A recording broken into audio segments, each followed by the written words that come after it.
नमस्कार। इस वीडियो में हम प्रार्थना करने के महत्व के बारे में चर्चा करेंगे। मैंने जो अपनी जिंदगी में अनुभव लिए हैं उनमें सबसे सुखद अनुभव जो है वो प्रार्थना करने का है।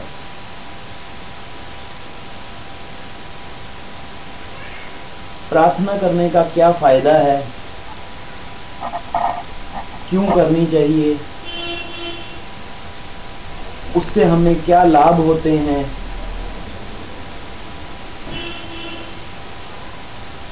क्या भगवान है,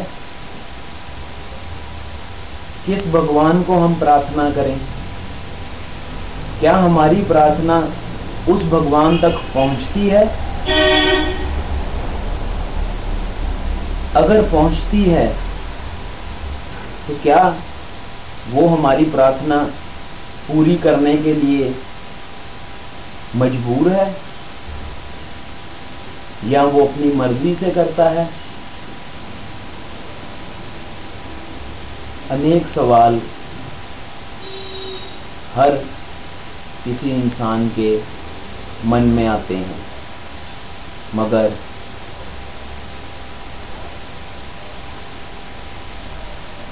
प्रार्थना जो है वो अपने मन की शांति के लिए की जाती है।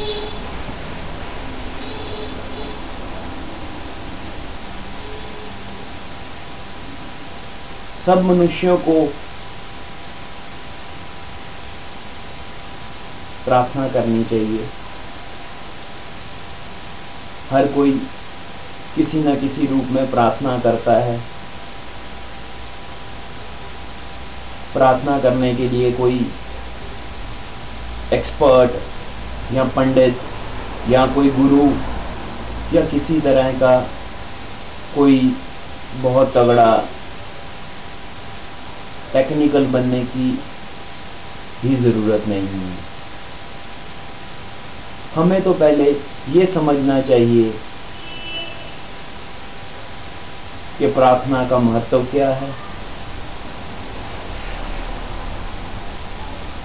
उसे कैसे किया जाए, किस तरह की प्रार्थनाएं होती हैं,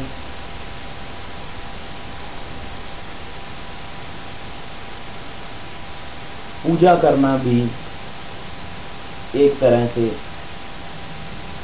प्रार्थना करने की एक विधि का रूप है।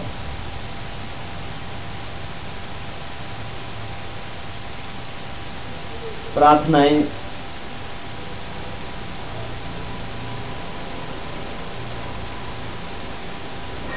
अलग अलग तरह की होती हैं। कुछ प्रार्थनाओं में शब्दों का महत्व होता है, कुछ प्रार्थनाओं में अर्थ का महत्व होता है,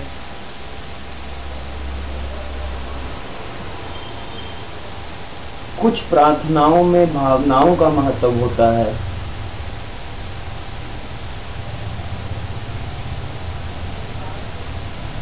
तो हमें वो समझना चाहिए हम जो प्रार्थना कर रहे हैं उसमें किस चीज का महत्व है। अलग अलग धर्मों को मानने वाले लोग अलग अलग तरह से प्रार्थना करते हैं,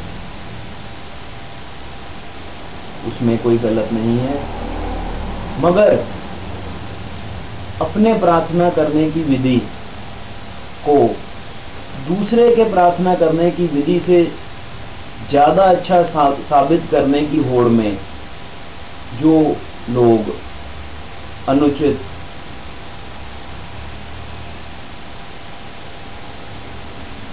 तरीकों का उपयोग करते हैं वो गलत है। क्योंकि किसी भी प्रार्थना में या किसी भी भगवान ने या किसी भी सद्गुरु ने आज तक ये नहीं कहा कि वो गलत है। उसने ये कहा कि मैंने ये ठीक देखा है। तो हम उसको प्रार्थना भी क्यों करते हैं? क्योंकि हमें ये लगता है कि उसने उस अनुभव को हमसे पहले, हमसे ज्यादा और हमसे ज्यादा अच्छी तरह से लिया है, जो हम भी लेना चाहते हैं, मगर हम सफल नहीं हो पा रहे।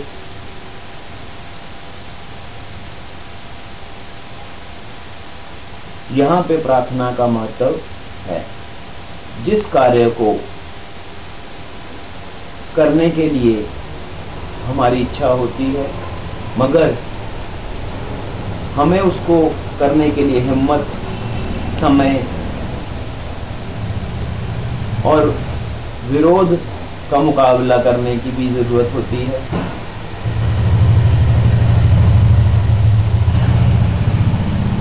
तो उन सभी चीजों से, सभी भावनाओं से मुक्ति पाने का एक बड़ा सरल रूप है कि आप उसकी प्रार्थना कीजिए जिसकी भावनाओं की, जिसके शब्दों की, जिसके कार्यों की आप सराहना करते हैं।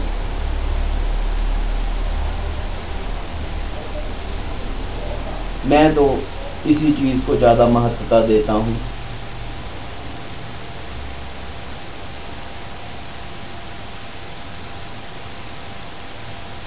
प्रार्थनाएं ही मंत्रों का रूप लेती हैं।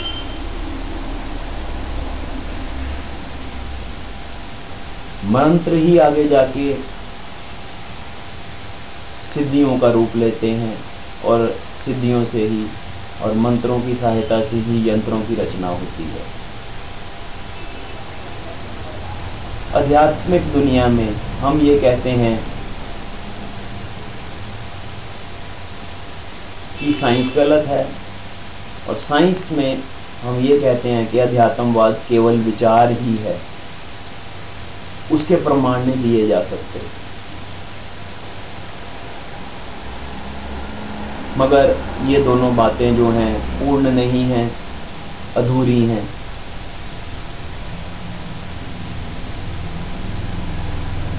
हमें जिंदगी में क्या करना चाहिए, किस चीज को करने से हमें संतुष्टि मिलेगी, अगर हमें पता हो तो हमें किसी से जानने की या पूछने की जरूरत ही नहीं होती। फिर तो जीवन जीने की भी जरूरत नहीं है। अलग अलग अनुभवों से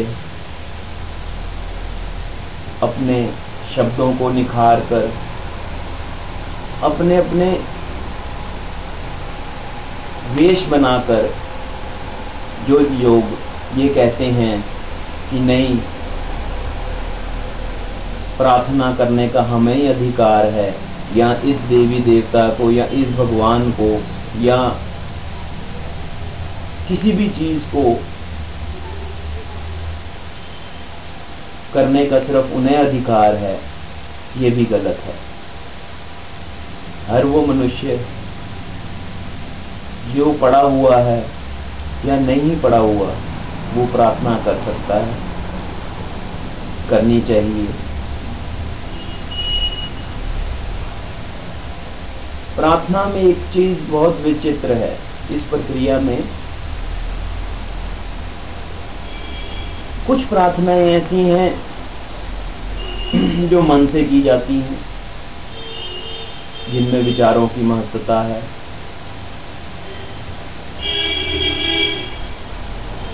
वो हम मन से करें, शब्दों से उनका उच्चारण करें,